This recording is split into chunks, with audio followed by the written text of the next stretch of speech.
one evening I was in my house, and then in fact, I was looking very terrible. I just taken out braids.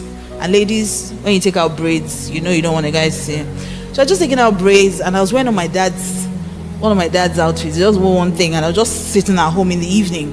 So one of my friends comes in the house and says, "Oh, a couple of people are here from high school and they are downstairs." I'm like, "Why are they downstairs?"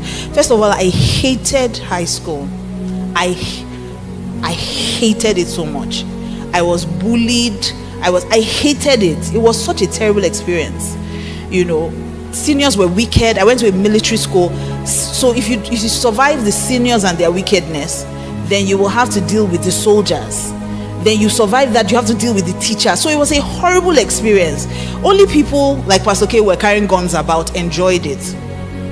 It was really terrible for me. So I was wondering, why would I leave you guys 10 years ago? I want to have anything to do with any of you. And so just to be polite, I come downstairs, and there are a couple of them, but there was no light, thankfully.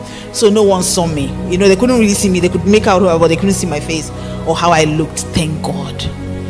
So they're talking about this whole reunion thing. They wanted us to meet 10 years after, blah, blah, blah. I just had a few laughs. One of the guys that was my friend when we were in school, he asked for my number. I gave him my number. And Kingsley took my number. So after that, he calls me, and I don't even know what it was. Something about, he wanted to check on me or something about the reunion. I don't know. Anyway, we started talking, but nothing. He was the last person in my head. And the reason why he was the last person in my head is probably the reason why a lot of you are still single. And I'll tell you why. Number one, I had certain things that I wanted in a man. So I had this list in my head. And it was not a very long list. It wasn't tall, dark, handsome kind of thing. It was just my God, these are the things that you don't give me. I can do anything else but this. So number one, I don't want a pastor. I will serve you, I will love you, I will do whatever you want me to do in church, but I don't want to marry a pastor.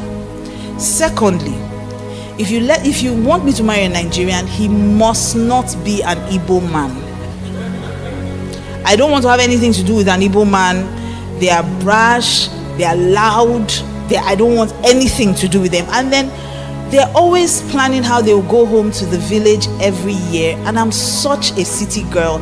I don't do village, I don't do rivers, I don't do streams, I don't do mosquitoes, I don't, all those things, I don't do walking about and saying hello to everybody, knocking on their doors, and I don't do those things. So please don't give me an Igbo man. Then Lord, I'm very hairy, please make sure as a man that his skin is smooth like a baby. I don't want a hairy man, I don't want a beard, I don't want anything like that, because I don't want my son to be a gorilla. I had all kinds of things. So I told God, I don't want these three things. Is there anything I'm missing? Yes, I also didn't want a man that was fair in complexion. I wanted a dark man. I wanted that dark melanin skin. I just wanted to worry about my own skin and sunscreen. I didn't want to worry about anybody else. So I said, God, just those 4 things. I'll do anything else, but you see those 4 things, don't give me. I said that to God, and so of course when Pastor, Igbo speaking pastor, hairy, fair, came to say hello, my mind could not even conceive that he was a possibility. So I friend zoned him. Now I'm not in a relationship, but this guy is talking to me, but I don't see him. It's not possible. I can't marry him. It's not even possible. Do you understand? That's how it was in my head. Like, I cannot. And there are lots of those lists where you say, I can't do this, I can't do this, I can't do this. And so the guy is right there in front of you, but you can't see him because you have your list. So I had this list. I said, God, I can't do any of this.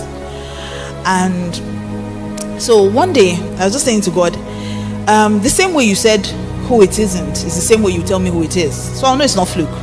And you always speak to me through the word anyway. So I want to know what you're doing. It's not like I'm getting younger. I know my mother was getting paranoid. Like, I don't understand. You end a relationship for no other person.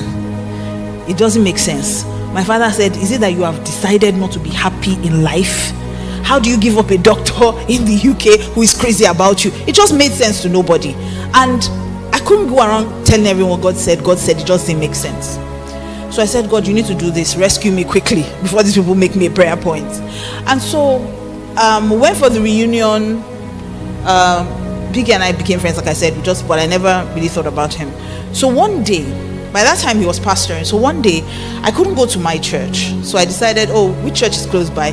Kingsley's church is close by, so let me just drop by and see. Let me even see if he's really now a pastor or it's another scam, So I got to his church, and I was just there in the audience. I didn't even know he saw me, but apparently now that I preach, I realized that you see everybody when you're standing here. I had no idea. So I thought I was hiding in one tiny corner there. So after service, he walks straight to me and says, you came to church, I saw you. Okay, you know what, I'll take you home, but I have a few meetings, so if you just wait for me. I was like, that's fine. So I'll wait. So I sat at the back somewhere waiting for him. He was doing pastor's meeting, and while I was there, I felt that same unusual presence of God. And I said to myself, this church, they must really be born again, because the presence of God is very strong here.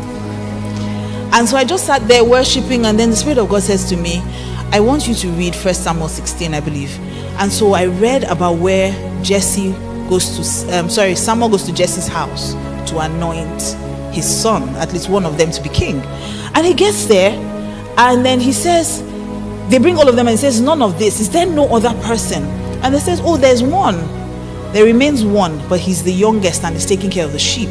And the same thing happened. The same highlighter thing happened again. And I said, what's going on here? And the Holy Spirit said, what position is Kingsley in his family? I said, he's the youngest. He said, what do pastors do? I said, they take care of the sheep. He said, yes, he's the youngest. He's taking care of the sheep. Arise, anoint him, for he's the one. I said, Lord, wait. I'm not pastor's wife material. It's not a good idea, Jesus. Let's have this. It's not, you want to spoil your house. It's not a good idea. Secondly, he's Igbo. I'm not going to the village. I'm not doing this. Then he's hairy. Have mercy on my children, Lord. Like I could not, honestly, I'm laughing about it, but I was paranoid. It can't be him.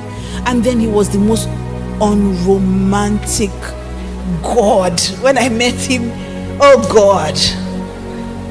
And you see, usually God gives you your spouse in seed form. So yes, at the time he was very romantic. I mean, there was one day we were going somewhere, and remember, I was dating someone who I was used to him opening doors for me. And so I said to him, what's wrong? So he gets into we're going down, and just goes to his side, opens the car, enters the car, and I'm standing by the door. And then I tapped and I said, you can't even open the door for me. And for you to get the full, because I mean, if I say it in English, it won't really, do you understand? It won't really hit it. I said, so you're not going to open the door for me? He said, wait into your hand. In other words, what's wrong with your hand? I could not believe it. I said, is this the person that God said I should leave that one for this type?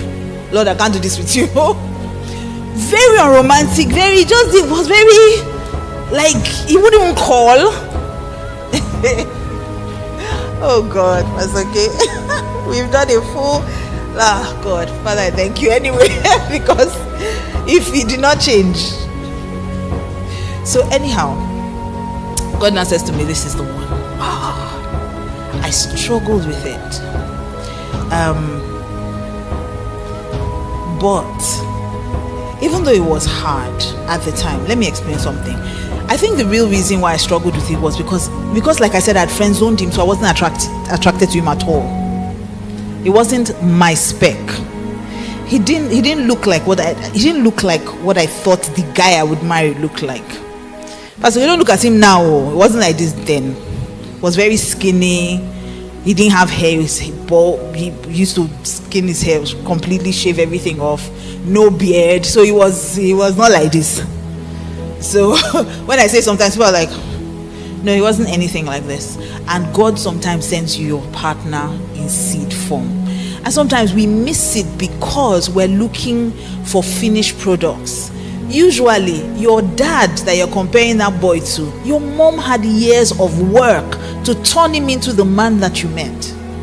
He wasn't like that when you met your mom as well. So usually God will send you in seed form. And I know this generation doesn't want to do the work. Let him come ready. But it doesn't always work that way. It doesn't work that way with God. And so when we decided to get married, the next step was my parents said no. And so that would have been a good place to turn around and say, Lord, you see, I tried my best. My parents said no. Because my mom asked me, what does he do? I said, he's a pastor. She said, yes, I know. What's his work? I said, he's a pastor. She said, I said, I know. What does he do for a living? I said, he pastors. She says, so how does he pay his bills? So we had that whole battle of my parents saying no. We had to pray through it. We had to wait. And then God did one miracle. So my parents are Catholic. I was raised Catholic.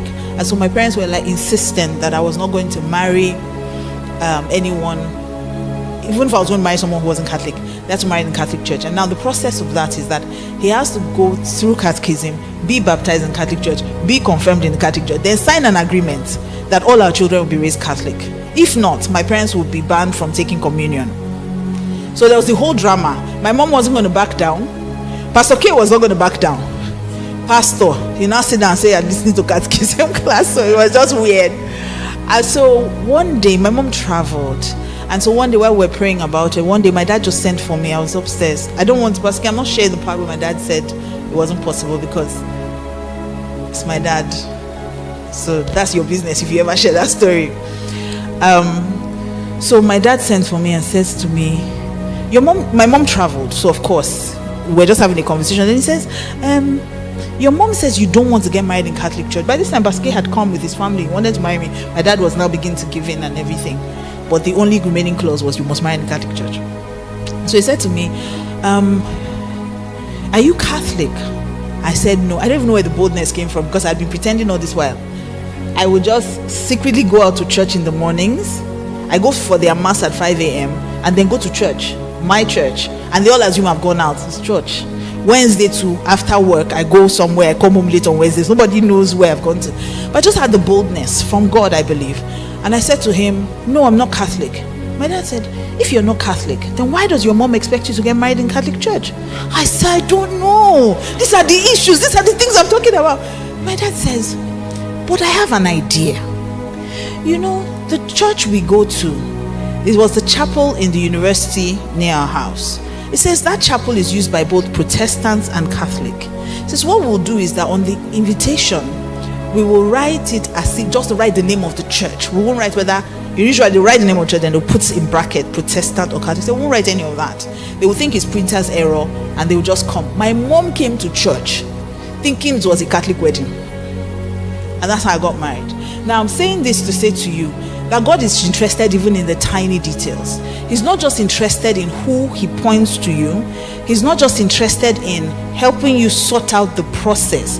He's interested in even the tiniest details. So if you want to choose right and you don't want to make a mistake in your marriage, it starts from a relationship with God. You have to know God for yourself. The only way you will not miss it is if you have a rich, vibrant relationship with God and you will listen for his voice.